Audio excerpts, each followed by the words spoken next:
Hi,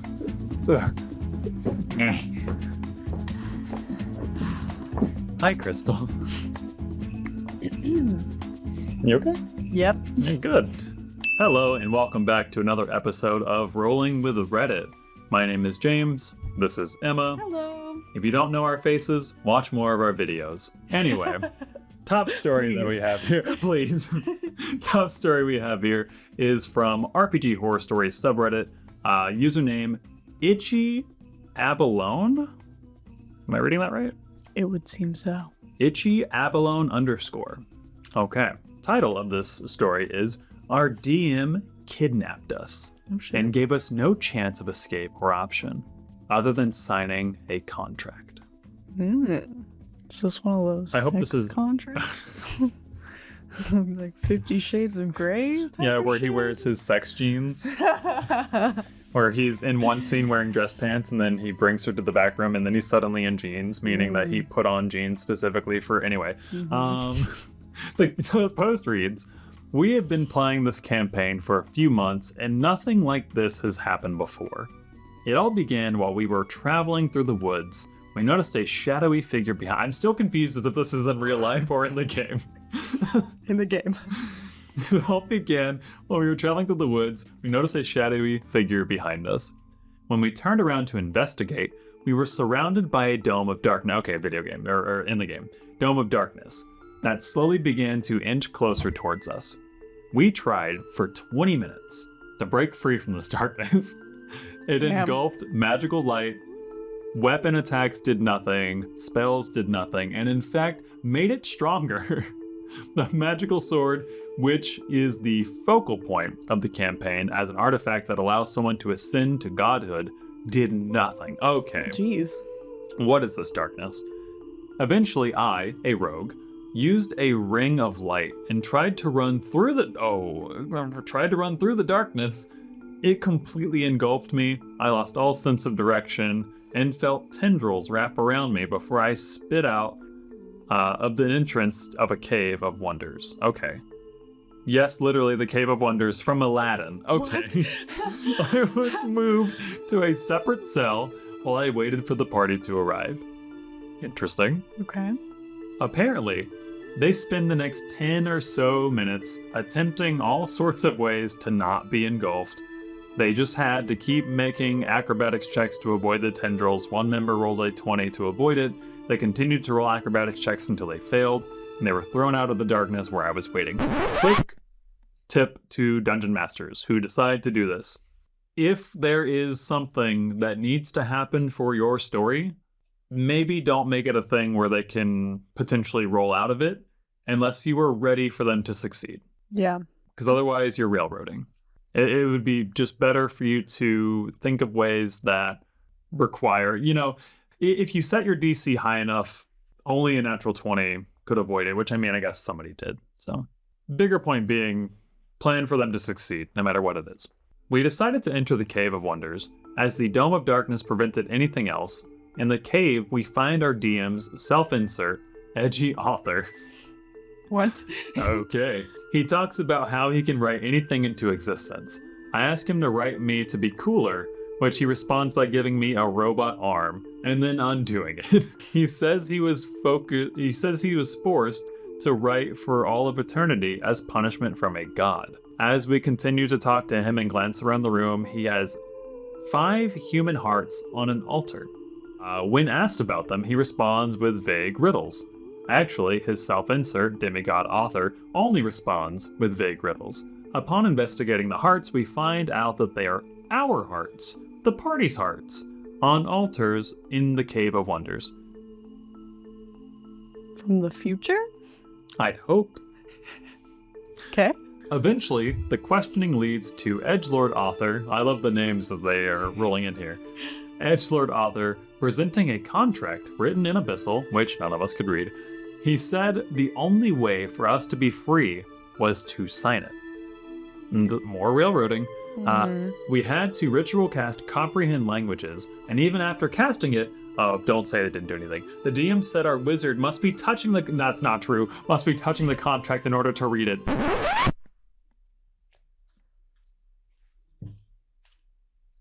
The DM needs to eat a spoonful of Griffin grease. Wake his mind up. Yeah, clear his system. The edgelord author played keep away until finally giving in. The contract read, kill the masked man. As a reward, I will write 2 things in my book for you. At this point in the story, we all know about the masked man in the ripped page of the journal we found about different magical masks. So of course, we aren't signing this vague contract to kill someone we know nothing about. We cannot come to any terms. The edgelord author refuses to budge, so we start to attack him. As you would. Yeah. We spend another 20 minutes wailing on this guy. We burn spell slots. I used 2 arrows of slang on those are intense. In total, we did about 300 damage. That is fucking crazy. Excuse my language. On his turn, he would counterspell us, cast Sleep Storm to break our concentration, cast Irresistible Dance on us, and poke our hearts, dealing 1 damage. Action economy say what? The edgelord author kept saying how this could all be over if we just signed the contract. Eventually I had enough and said I would sign it if he kept the rest of the party out of it. He agreed, I signed the paper, and the DM described the ink changing from Capsian to Ace Arcana, our party's name. This is so railroady. This makes me so upset. That sucks. This gets under my skin so much. After that, he ended the session there, left the call, and hasn't answered any of our messages since. The party and I are very confused. Understandably. Yeah. He has been a very good DM before this, allowing us to do as we please, improving things on the fly, creating PC-specific events and magic items, so this is completely out of the blue. The only thing he said since last night is, sometimes you have to do things for the plot. His plot has been good thus far, so a self-insert demigod railroad, A, isn't plot, and B, is actually derailing the plot. TLDR, our party was kidnapped by magical darkness with no escape or alternate options. Our DM forced us to sign a contract written by his self-insert demigod, and his only explanation for it is, sometimes you have to do things for the plot.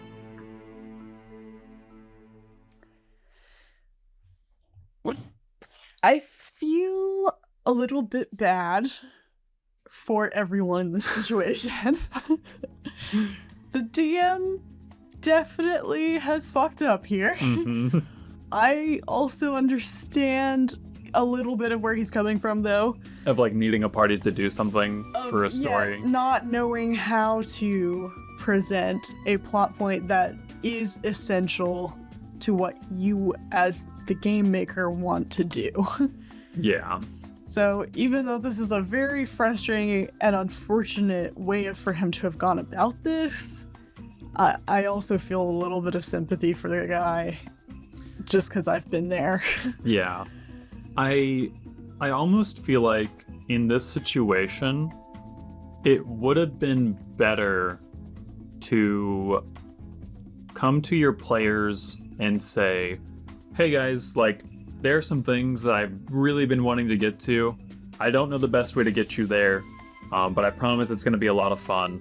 Have your characters go along with it. Communicate. Yeah, like, this is going to be really fun.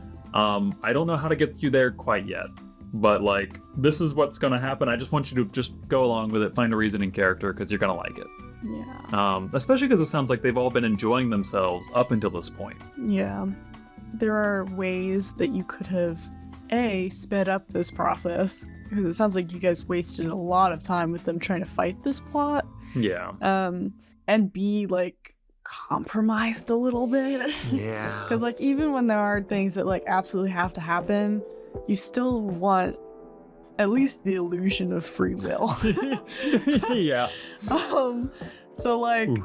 Like, changing the signature was a big dick move. Oh, like, yeah. I think you should have really just compromised in that instance. Like, you're at least getting one member of the party to sign this. The rest of the party's They probably would've gonna gone go along with along. Yeah. And then the whole darkness, impenetrable darkness that took over 20 minutes to like get out of. Yeah, like there are better ways to kidnap a party as well. Like, even if you have an elf in the party with like trancing, like they can't be put to sleep or they like have advantage to charm, there are better ways to steal people. Yeah. Maybe I should run a class. Literally just like have the darkness appear and immediately teleport them would have been better. Yeah. Because, yeah, that's just... Giving them the option to walk into it. Because at that point, they're already frustrated walking into this cave to begin with. Yeah, I agree. So yeah, that's my thoughts. There is a top comment by GillLead56 saying, somebody played Alan Wake recently. As someone who has seen trailers of that game, I get what you're saying about the darkness and stuff. But yeah, DM didn't do this very well. The let the party waste 30 minutes pretending they can escape the darkness was a bad mistake. Just make it a cutscene at that point. Exactly, yeah. Yeah. Dropping this guy on you, forcing you to sign a contract out of nowhere, also a bad move. They gotta do some setup for shit like that. Works much better if you introduce the character first, or at least inform the party of their existence, and then organically put the party in an impossible situation. Make the party call this guy, make the party call this guy, or have this guy rescue the party from the situation you put them in. Yeah. And then they're more inclined to go along with things. Yeah, or have them have to choose between something they really want and signing the contract. Also, the weird thing about this contract, unless there's other things at play, which, I mean, there could be, because the DM is kind of on a railroady track, the contract just sounded like, go kill this guy.